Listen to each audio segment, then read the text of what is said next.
நீங்கள் பார்த்து கொண்டு இருப்பது உங்கள் கௌசிகா ரிவ்யூ. சரி வாங்க வீடியோக்குள்ள போய் என்ன நடக்க போகுது அப்படின்னு சொல்லிட்டு பாத்தீங்கன்னா, நம்ம அன்னபூர்ணி இருக்காங்கல்ல, அவங்க இருந்து எப்படியோ ஒரு தட்டு தடுமாறி கோர்ட்டுக்கு வந்து சேர்ந்துறாங்க. கோர்ட்ல ஆதாரத்தை கொடுக்கலாம்னு சொல்லிட்டு வராங்க. ஆனா அங்க வந்து பார்த்தா ஆதாரம் எதுவுமே இல்லை. ஏன்னா அவங்க அங்கேயே அடி வாங்கிட்டாங்க.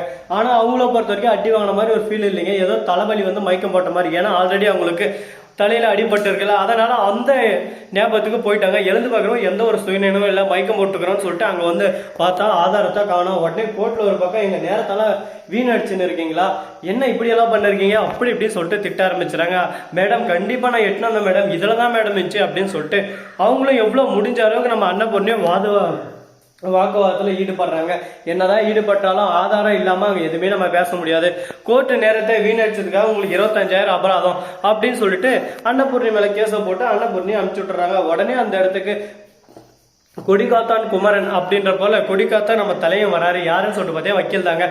ஆனால் இங்கே ஒரு சின்ன ட்விஸ்ட், அப்படியே கேள்விக்குறி மாற்றி நடந்திருக்கு. கரெக்டாக அந்த வக்கீல் வந்ததும் ஒரு எவிடன்ஸ் சைட் வந்து விஜய் கிட்ட காட்டுறாங்க. அது மட்டும் இல்லாமல் அந்த லாயர் அம்மா கிட்டையும் காட்டுறாங்க.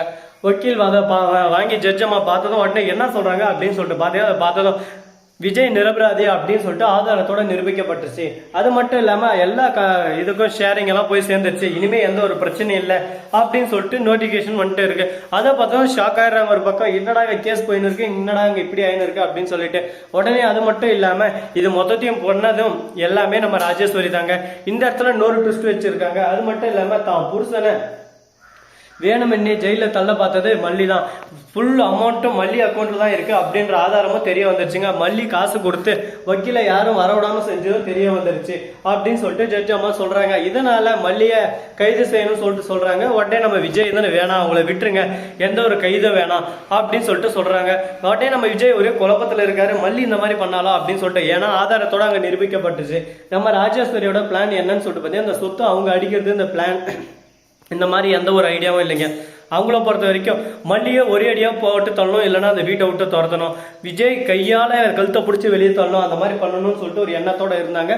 அதே எண்ணம் இப்போ பழிச்சிருச்சுங்க. இதுக்கு மேல ஒன்றும் பண்ண முடியாது. நடப்பது எல்லாமே நன்மைக்கேன்னு சொல்லிட்டு நம்ம வழியை பார்த்துட்டு போயிட்டு இருந்தா மட்டும்தான் பண்ண முடியும்.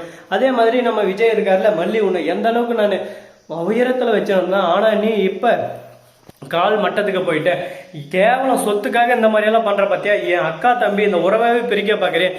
என் அக்கா என்ன எப்படியெல்லாம் வளர்த்தாங்க தெரியுமா? எனக்கு எல்லாரும் சாப்பாடு பால் ஊட்டி தான் வளர்ப்பாங்க. ஆனா எங்க அக்கா எனக்கு அவங்க ரத்தத்தை ஊட்டி வளர்த்தாங்க.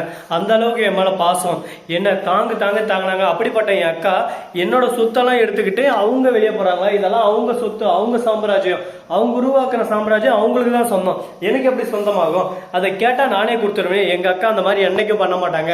இது எல்லாமே உன்னோட சதி திட்டம் தான். அதுக்கு தான் சொல்லுவாங்க, பாதியில் வந்தவளை என்னைக்கும் நம்ப கூடாதுன்னு சொல்லிட்டு. ஆனா நான் நம்பன பாத்தியா பாதியில் வந்த உன்னை, அதனால வச்சு சிறப்பா செஞ்சுட்டல. இதுக்கு தான் சொல்றது, தன்வினை தன்னை சுடுன்னு சொல்லிட்டு. இதுக்கு மேல யாரையும் நான் நம்ப மாட்டேன். ஒழுங்கு மரியாதை நீயே வீட்டை விட்டு வெளியே போயிரு, தேவையில்லாம என்ன பேச வைக்காத. வெண்பா இனி மல்லி கிள்ளின்னு எதனா இழந்து வச்சுக்கோ, அவ்வளவுதான் தெரிஞ்சுக்கோ. எல்லாமே இது வரைக்கும் இழந்ததும் போதும், இது வரைக்கும் பட்டதும் போதும்.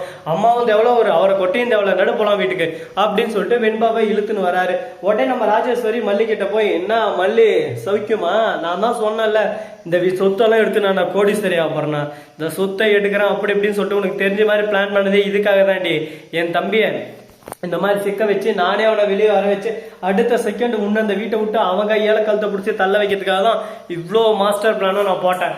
மற்றபடி நீங்க டாப் இல்லை, நான் தான் இங்கே டாப்பு. நீ பிளான் பண்ண, ஆனால் நான் எக்ஸிக்யூட் பண்ணி ஒரே அடியாக உன்னை வீட்டை விட்டே துரத்திட்டேன் பார்த்தியா. இதுக்கு தான் சொல்றது, தானாடா விட்டாலும் தன் தசையோடன்னு சொல்லிட்டு சும்மா அடி அப்படின்னு சொல்லிட்டு ஒரு பக்கம் டைலாக் விடுறாங்க. உடனே இதெல்லாம் கேட்டு என்னடா இந்த அளவுக்கு ஒரு பக்கம் கொந்தளிக்கிறாங்களே, நெருப்பு கூட தண்ணி ஊற்றின உடனே அவிஞ்சிருங்க. ஆனா இவங்க இருந்துன்னு எரிமலை தண்ணி ஊற்றினாலும் வைக்க முடியாது, என்ன பண்ணாலும் வைக்க முடியாது, எல்லாத்தையும் நான் பொசுக்கிட்டு போயிட்டே இருந்துருவேன் என் வழியில அப்படின்னு சொல்லிட்டு ராஜேஸ்வரி டைலாக் ஒன்று இருக்காங்க. என்னம்மா ராஜேஸ்வரி இப்படியெல்லாம் பண்றியாம்மா, உன்னோட அட்ராக்டிஷன் தாங்க முடியலம்மா, நீ எவ்வளவு பெரிய கிள்ளி கேடி பல்லி அப்படின்ற விஷயம் இப்பதான் தெரிய வந்திருக்கு. அது மட்டும் இல்லாம நம்ம ராஜேஸ்வரி இருக்காங்களா, அவங்களுக்கு மிக சிறந்த ஒரு ஆஃபர் இந்த இடத்துல காத்துன்னு இருக்கு. நம்ம விஜய் தான் எல்லா சொத்தும் ராஜேஸ்வரிக்கு எழுதி வச்சிடறாரு. ராஜேஸ்வரிக்கு ஒரே சந்தோஷம், சொத்து எல்லாம் நம்ம கைக்கு வந்துச்சு, இனிமே நான் ராஜா அப்படின்னு சொல்லிட்டு பாட்டு பண்ண தெரிய வேண்டியதுதான் அப்படின்னு சொல்லிட்டு நினைச்சுன்னு இருக்காங்க. ஆனா அந்த இடத்துல ஒரு சின்ன ட்விஸ்ட் என்னன்னு சொல்லிட்டு பாத்தீங்கன்னா, நம்ம ராஜேஸ்வரி அந்த சொத்தெல்லாம் மானான்னு சொல்லிட்டு கொடுத்துருவாங்கன்னு ரஞ்சிதம் சொல்லணும் இருக்கா. ரஞ்சிதம் தானே இது வரைக்கும் எதுக்கான ஆசைப்பட்டு இருக்காங்களா அவங்க அக்கா? ஏன் இந்த மாதிரி பண்றீங்க? நீங்க இப்ப பண்றதுனால மல்லி சொன்ன மாதிரி இவங்க சொத்துக்கு ஆசைப்படுற மாதிரி தானே ஆயிரும். நீங்க சொத்து இப்ப எதுவும் கொடுக்காதீங்க அப்படின்னு சொல்லிட்டு ரஞ்சிதா சொல்றா. உடனே ரஞ்சித்தை பார்த்து ராஜேஸ்வரி முறைங்கிறா. அடி பாவி, கூட இருந்து கும்பி அடிச்சுட்டு ஏடி இப்ப என்ன பண்ணுவா? என் ரூட்டு காலி ஆயிட்டா மல்லி. இனிமே நான் எப்படி விஜயை கனெக்ட் பண்ணி விஜய் கூட எப்படி குடும்பம் நடத்தணும் தான் நான் யோசிக்கணும். அதை விட்டு இந்த சொத்தெல்லாம் உங்களுக்கு கொடுத்துட்டு நாங்க 2 பேரும் வெளியே போயிட்டேன்னா வாய்ப்பே இல்லை. ஏன் வழி தனி வழி அப்படின்னு சொல்லிட்டு ரஞ்சிதம்பா தனியாக இறங்க ஆரம்பிச்சிட்டாங்க. ராஜேஸ்வரிக்கு ஒரே குழப்பம். இதுக்கு தானே சொல்றது, யாரையும் கூட்டு சேர்க்கக்கூடாது, கூட்டு கலவானிங்க கூடயே இருந்து ஒரேடியே கும்மி அடிச்சு விட்டு போயிட்டாங்களே, கடவுளே என்னை காப்பாற்றுறதுக்கு யாருமே இல்லையா அப்படின்னு சொல்லிட்டு புலம்பின்னு இருக்காங்க. யாரோ ஒருத்தர் இருப்பாங்க ரஞ்சிதம், பொறுமையாரு ராஜேஸ்வரியா, பொறுமையாரு, பொறுத்தார் பூமி ஆழ்வார், சும்மாவா சொல்லுவாங்க. ஸோ நண்பர், இந்த வீடியோ பிடிச்சிருந்தா லைக் பண்ணுங்க, கமெண்ட் பண்ணுங்க, ஷேர் பண்ணுங்க, ரெண்டிங் மேலே தட்டி விட்டு போங்க. அப்போ தான் நான் போகிற அடுத்தடுத்த வீடியோ உங்களுக்கு உடனுக்குடன் நோட்டிஃபிகேஷனில் வந்து கொண்டே இருக்கும். மிக்க நன்றி. தேங்க்ஸ் ஃபார் வாட்சிங். Tata, see you. நன்றி, வணக்கம், வந்தனம், தருகிறேன்.